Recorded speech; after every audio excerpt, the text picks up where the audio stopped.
금요일에 한 주의 여론의 흐름을 알아보는 시간이 왔습니다. 김봉신 메타보이스 대표님 모셨습니다. 안녕하세요. 안녕하십니까. 네. 제가 항상 그 제어 다음 차례로 대표님을 오셔갖고 그 얼굴을 한번 뵀었는데 정작 말씀을 나눌 기회가 한 번도 없었는데 이렇게 처음 그 진행자와 패널로 만나게 돼서 너무 반갑습니다. 네. 부대표님에서 대표님이 되셨다고요? 아 예. 축하드립니다. 예. 네, 오늘 처음 호흡인데 이제 격상된 분이 이제 레벨업이 된 패널로 오셨으니까 저희도 이제 격이 같이 높아지는 기분입니다. 원래 금요일은 갤럽 조사로 분석하는데 오늘 갤럽 조사가 없나요? 예. 오늘 갤럽은 안 나오고요. 갤럽은 이렇게 원래 이 조사가 갤럽 조사 같은 경우에는 뭐 의뢰처가 있거나 뭐 지원을 받거나 하는 조사가 아니기 때문에 휴일이 껴 있으면 안 합니다. 그렇다면 어제 나온 MBS 전국 지표 조사 먼저 봐야겠는데 조사 개요 먼저 말씀해 주신다면요? 예. 조사 개요 말씀드리겠습니다. 전국 지표 조사는 그 4개의 조사 기관이 같이 조사를 하는 조사입니다. 보시면은 엠브레인 퍼블릭 헬스 리서치 코리아 리서치 한국 리서치가 자체적으로 조사를 하고요. 12월 22, 23, 24 크리스마스 이브까지 조사를 해서 월화수 조사를 한 겁니다. 3일간 조사를 했고요. 통신 3사 제공 휴대전화 가상번호를 활용한 전화 면접 조사 방식입니다. 자체 조사라 의뢰처가 없습니다. 더 자세한 사항은 중앙선거여론자심위원회 홈페이지를 참조하시면 되겠습니다. 저 기간이면 그럼 김병기 원내대표의 의혹이 다 들어가 있던 시점이겠네요. 근데 조금 그 뉴스를 타는 걸로 봐가지고는 오늘 본격적으로 뉴스가 많이 나오는 것 같더라고요. 그렇게 따지면은 아마 100%다 반영되기는 쉽지 않았다는 생각은 들고요. 네. 예. 네, 이제 보스톱밭에서 TK에서 민주가 32%, 국힘이 19%가 나왔는데 이게 되게 큰 의미가 있다고 생각하는데 어떤 의미일까요? 정당 지도 말씀이신 거죠? 예, 맞습니다. 예. 보수 텃밭에서 32대 19. 예. 국민의힘이 지금 굉장히 힘을 못 쓰고 있는 것은 사실입니다. 지금 더 안 좋게 나오네요. 최근 들어 보면은 요 조사에서 국민의힘이 지금 20% 횡보했습니다. 더불어민주당은 3% 포인트 빠져서 44에서 42, 2주 전 대비입니다. 그랬을 때 국민의힘의 최근 들어서의 여러 가지 이제 그 메시지도 있고 있었는데요. 그게 정당 지도를 높이는데 전혀 도움이 되고 있지 못합니다. 그러니까 장동혁 대표의 행보나 지금 국힘의 행보들이 정당 지지율을 높이는 데는 도움이 되지 되지 못합니다. 하나 도움이 됐었다고 한다면 주호영 의원이 보수의 심장이라고 하는 대구에서 대구 어디입니까? 어느 지역군진 잘 수성으로 기억합니다. 수성. 거기 이제 주호영 의원이 아무래도 계엄과 관련해 가지고는 잘못됐다. 뭐 이런 발언을 했는데 그거에 뭐 모르겠습니다. 지도부가 좀 화답을 하는 형식으로 해서 좀 스탠스를 좀 바꾸고 윤호국 의원과는 좀 거리를 두겠다. 뭐 이런 이야기가 있었다면 모를까.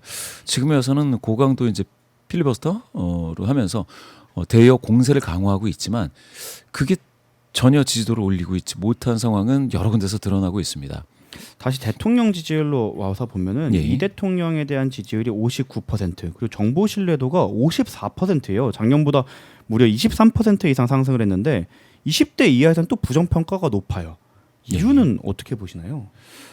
20대에서 긍정평가가 9%포인트 하락했습니다. 2주 전 대비. 전체 평균 이제 3%포인트 하락을 했는데요.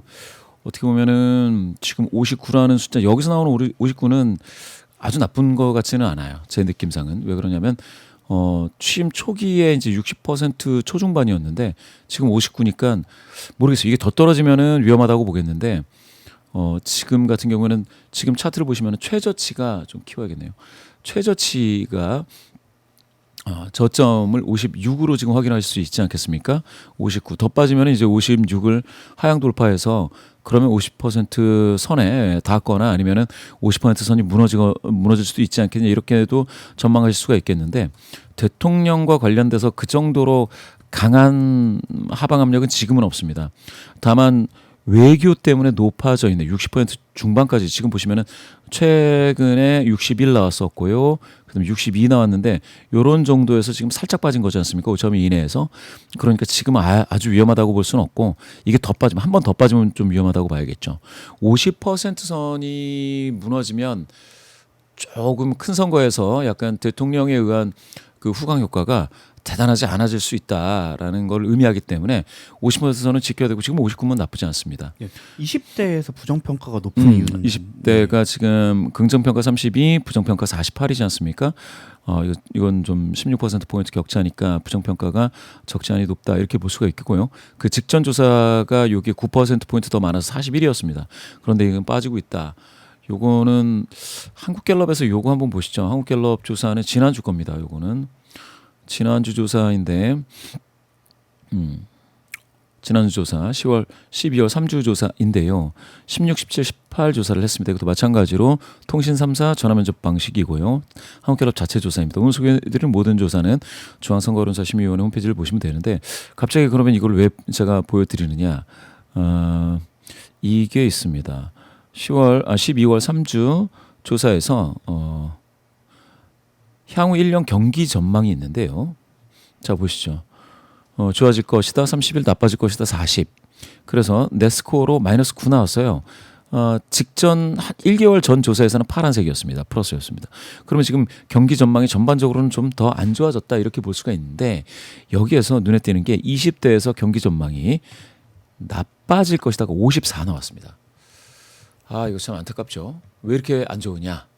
경기 전망이 20대에서. 연말이라 제가 봤을 때 취업률 문제가 있는 것 같아요. 저는 개인적으로는 저도 이제 20대, 30대에 20대는 이제 포함 안 되겠죠. 30대에 포함되고 있는데 예. 인스타나 유튜브에서 올라오는 그 게시물들을 보면 환율을 이슈로 해갖고 경제가 망하고 있다라는 프레임이 굉장히 강하게 씌워지더라고요. 실제로 이제 제 주변에 있는 보수적인 친구들 같은 경우에는 연말 위기설을 거의 한 몇 개월 전부터 거기에 대해 구체적으로 물어보면 그런 건 없어요. 이유는 없고 연말에 위기가 올 것이다. 그 근거는 환율이다. 라는 식의 딱 요 정도의 논리를 갖고 계속 위기설을 붙이고 실제로 펜코를 비롯해서 젊은 친구들이 특히 젊은 남자 친구들이 많이 가는 사이트에서는 그거를 마치 정설처럼 밀고 있더라고요. 그래서 아마 그래서 제 생각에는 경제 부분에 대해서 부정적인 평가를 하지 않았나. 그리고 그 주식 투자에 있어서도 사실 보수 커뮤니티나 극우 커뮤니티를 가는 친구들은 자신이 믿는 대로 그 다 서약 개미 쪽으로 돈을 투자했고 당연히 그 K 주식이 안 될 거라고 생각했는데 돈을 못 먹었어요. 그래서 그거에 대해 믿고 들어갔던 사람들은 돈을 벌었지만 그렇지 못한 사람들은 돈을 못 벌었고 그 와중에 이창용 총재가 마치 그 지금 환율이 올라가는 게 서학 개미에 영향이 있다라는 건데 그걸 탓이다라는 식으로 좀 왜곡을 해갖고 이제 거기에 대해서 정부의 부정적인 평가를 만들어내려고 하는 게시물도 엄청 많았거든요. 그래서 저는 그런 영향이 좀 많지 않았을까 생각을 합니다. 기자님은 어떻게 보시나요? 저도 전적으로 공감을 하고 그런 얘기를 정말 많이 듣습니다. 서학 게임이 때려잡으려고 하는 거냐? 는 얘기부터 시작해서 특히 20대의 경우에는 경제적인 요인이 정말 크겠죠. 아까 김봉신 대표님께서 말씀하신 것처럼 내년의 경기 전망을 부정적으로 바라보고 있다는 얘기는 결국 본인의 이제 취업을 한 상태도 있겠지만 아닌 상태도 있지 않겠습니까? 쉬어쓴 청년이 늘어나고 있는 상황에서 같이 맞물려서 정부에 대한 좀 비판적인 부정적인 평가가 나오고 있는 건 아닌가 그렇게 짚어봅니다. 네. 다음으로는 연도에 대한 평가, 2025년도에 대한 평가를 한번 보겠는데요. 좋지 않은 해였다가 과반이 되었고 2026년 더 좋아질 것이라고 40% 이상 예상했다고 하는데 이거는 어떤 의미가 있을까요? 예, 이렇게 물어봤습니다. 이거 MBS 조사인데요. 개인적인 차원에서 볼 때 2025년 한 해가 전반적으로 어떤 해였다고 평가하느냐 뭐 이렇게 물었습니다. 좋은 해였다 45, 좋지 않은 해였다가 53 나왔습니다. 그래서 여기 보시면 좋지 않은 해였다라는 게 오차 범위를 넘어서 8%포인트가 더 높은 비율로 나타난 걸 보실 수가 있겠고요. 또 좋은 해였다라고 말씀 주시는 게 40, 50대에서 특히 좀 50%가 좀 넘었는가 하면 좋지 않은 해였다가 50% 후반으로 나온 게 2030으로 나옵니다. 그리고 여기 보시면 70세 이상에서는 60%가 넘습니다.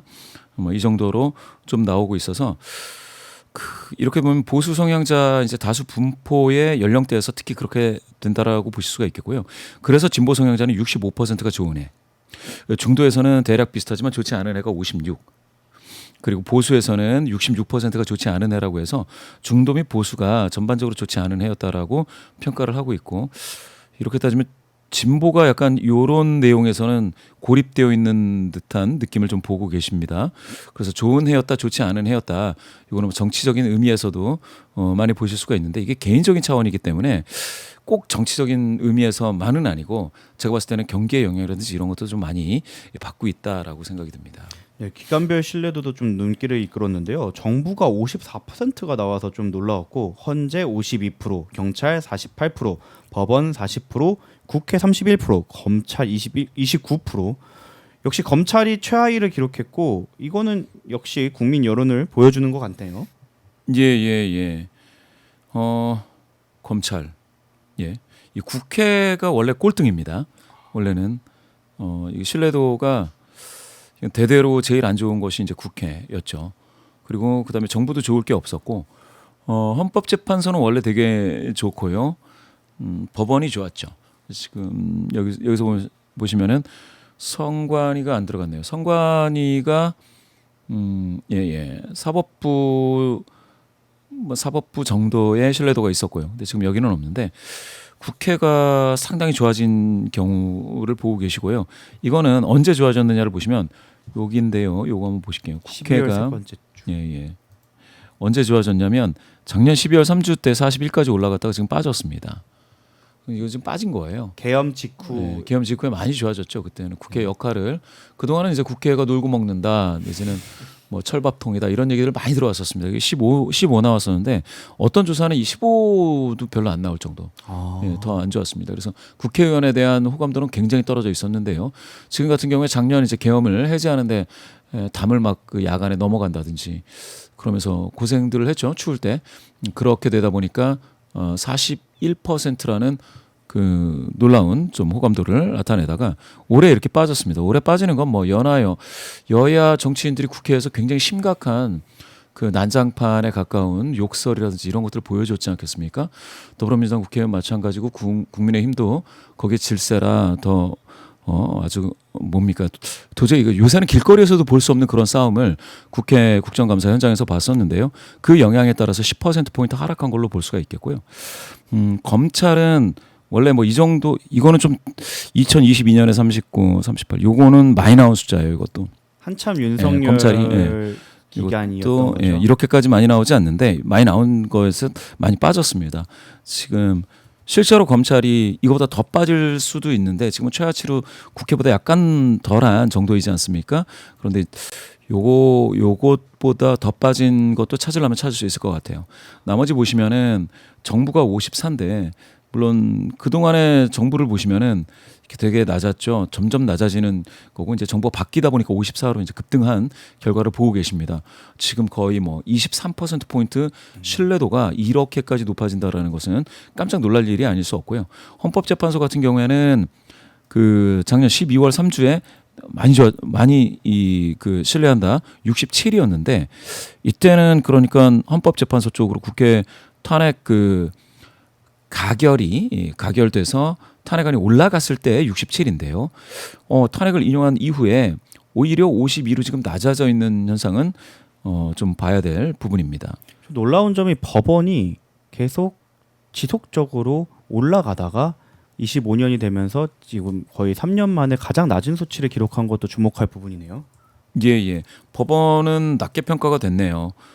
원래 이제 법원으로 하면 50 정도는 나와야 이제 정상인데, 갈수록 좀 뭐라고 해야 될까요? 사법부의 어떤 권위 이런 것들이 좀 실추되는 그런 상황인 것 같고요. 이거는 좀 더 지켜봐야 될 것 같습니다. 네. 혹시 그 외에 주목할 만한 다른 여론조사 결과가 있을까요? 글쎄요, 요거를 한번 보셔야 될 텐데, 한국갤럽에서 나왔던 여론조사 중에서 두 가지를, 지난주 조사, 한국갤럽 조사 중에서 통일교 의혹 관련 특별 검사제가 62%가 나왔습니다. 도입해야 된다. 그리고 더불어민주당 지지하시는 분들 중에서는 67, 국민의힘 지지하시는 분들 중에서는 60. 오히려 더 높네요. 네, 더 높게 나왔습니다. 이게 진보 성향이신 분들 중에서도 더 높게 67, 중도에서 65 나왔었습니다. 이 발표 이후에 더불어민주당 지도부에서는 통일교 특검을 좀 전면적으로 받겠다라는 어떤 그런 뭡니까 약간 좀 노선을 좀 변경했는데요. 아마 요 흐름이 영향이 있을 것 같고요. 지금 보시면은 TKPK에서 65입니다. 적지 않죠. 고르게 전국적으로 통일교 관련해서는 특검을 도입해야 된다고 생각하는 맞습니다. 여론이 매우 강력했네요. 매우 그렇겠죠.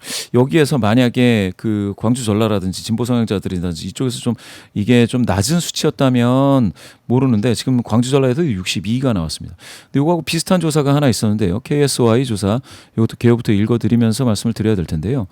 요 조사는 ARS 조사입니다. 자동응답 ARS 조사입니다. 12월 22, 23 조사니까 이번 주 월화 조사이죠. 양일간 조사를 했고요.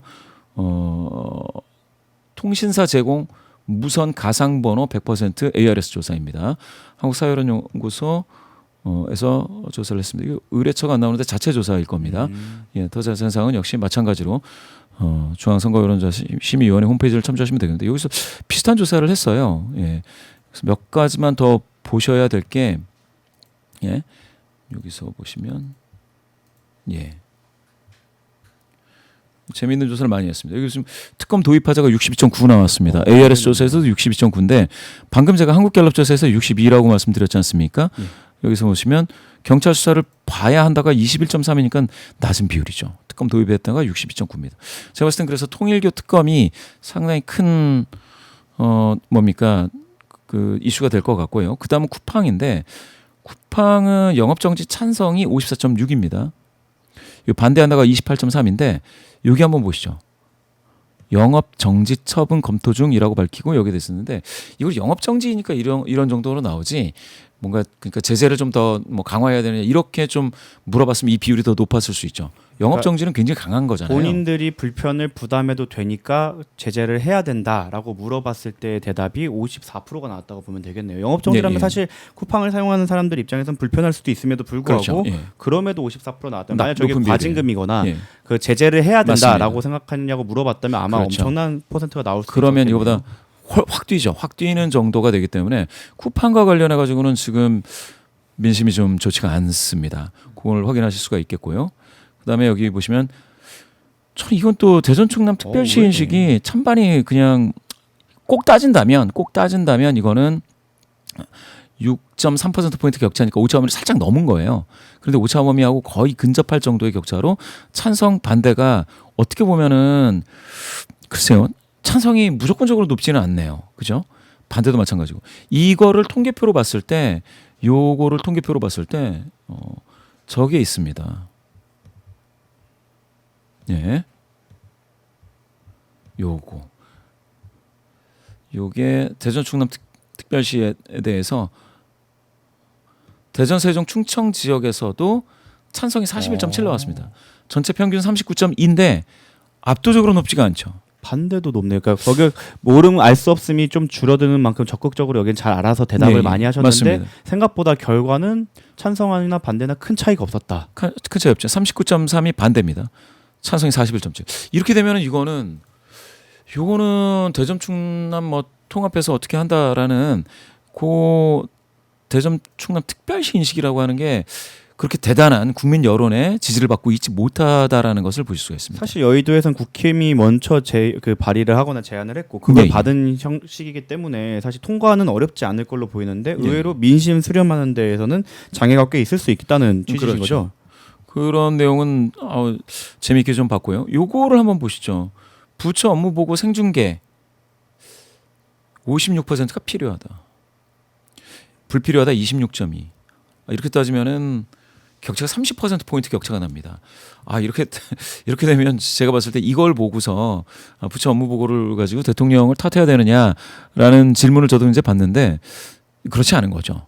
예. 이렇게 지지율이 높아지고 순기능이 많다고 하면은 저는 이런 거는 법제화해서 다음 정권이 누가 들어오든 밀실에서 이루어지지 않고 이렇게 국민에게 맞습니다. 공개되는 것도 되게 좋다고 생각을 합니다. 또 다른 조사가 있을까요? 아까 중간중간 재밌는 조사가 굉장히 많던데요. 예. 요거를 부처 업무 보고 관련해 가지고 요것만 한번 짚어보고 또 넘어가도록 하겠습니다. 이 갤럽이 55% 나왔었거든요. 대통령 긍정. 예. 그런데 여기 보시면 업무 보고가 11%포인트 더 많아져서 18로 긍정 이후 1등입니다. 자, 요걸 한번 보시고요.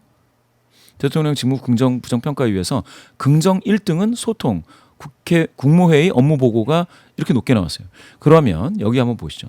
부정 이유 중에서 이런 이유가 있습니다. 공무원 기관장 면박 1% 있거든요. 그런데 그 옆에 공무원 기강 세우기로 인식하는 분들도 1%로 긍정 이유가 나옵니다.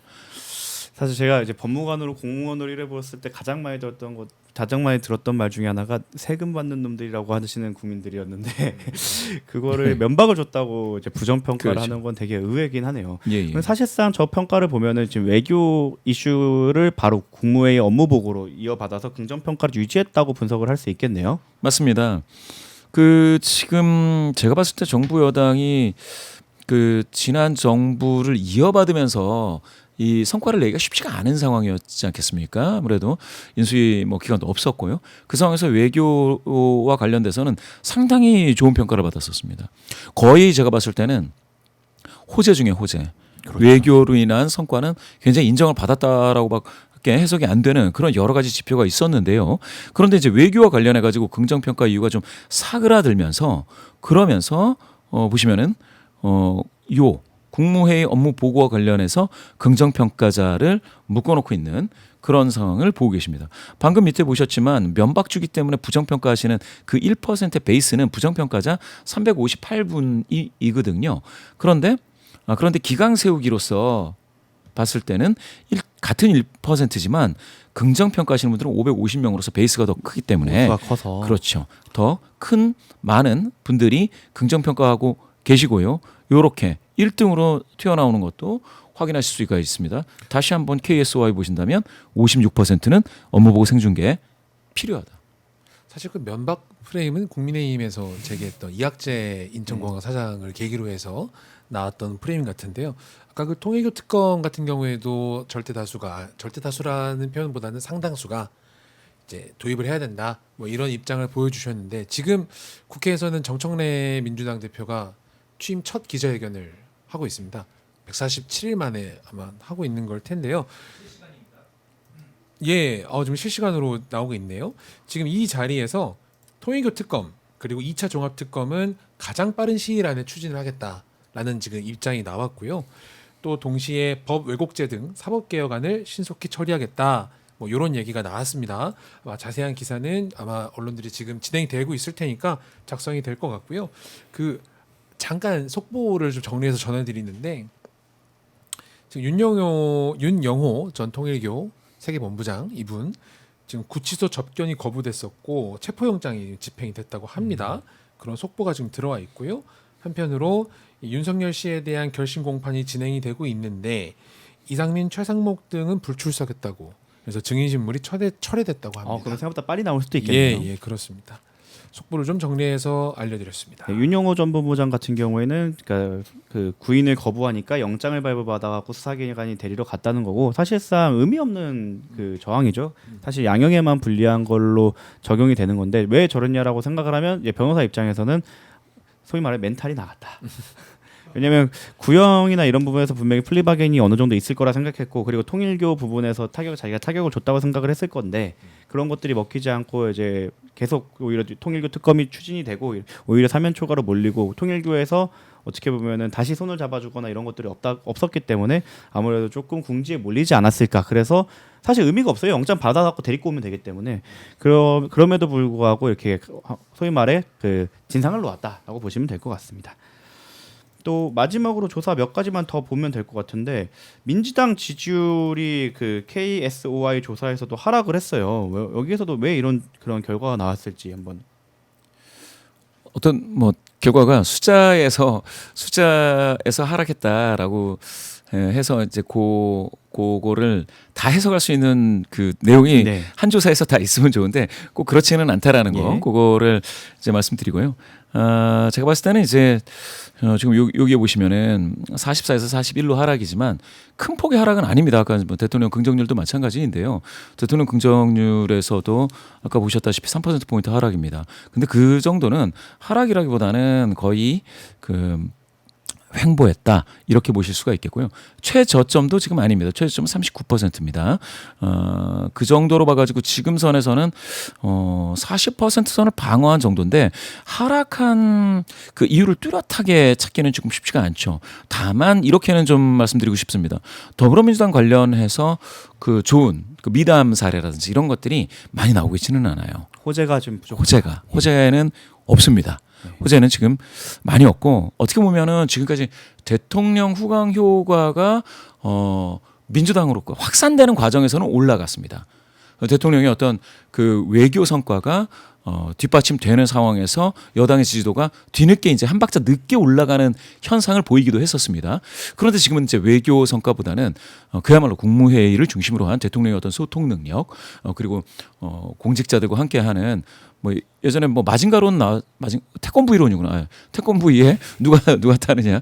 이것도 이제 뭐 그때가 언제였습니까? 그 이제 연설 있었죠. 첫 기자회견. 첫 기자회견. 예. 그때 아주 인상 깊게 들었습니다. 그래서 국민을 위해서 선출직 공직자가 그와 같이 태권브이를 조정 열심히 하겠다. 근데 지금 그걸 진짜 보여주고 있기 때문에 그것 때문에 지금 유지가 되고 있는데 그 혜택은 여당이 입기는 좀 애매하죠. 예, 그걸 가져오기는 어렵죠. 그런 의미에서 여당도 나름 자체적으로 지금 뭐 이제 성탄 지났고 이제 연말연시로 될 텐데 민생 행보를 얼마나 잘 하느냐 요거에 따라서 조금 이거는 올라갈 수도 있고 또 다른 어떤 논란이 있으면 좀 빠질 수도 있고 이렇게 봅니다.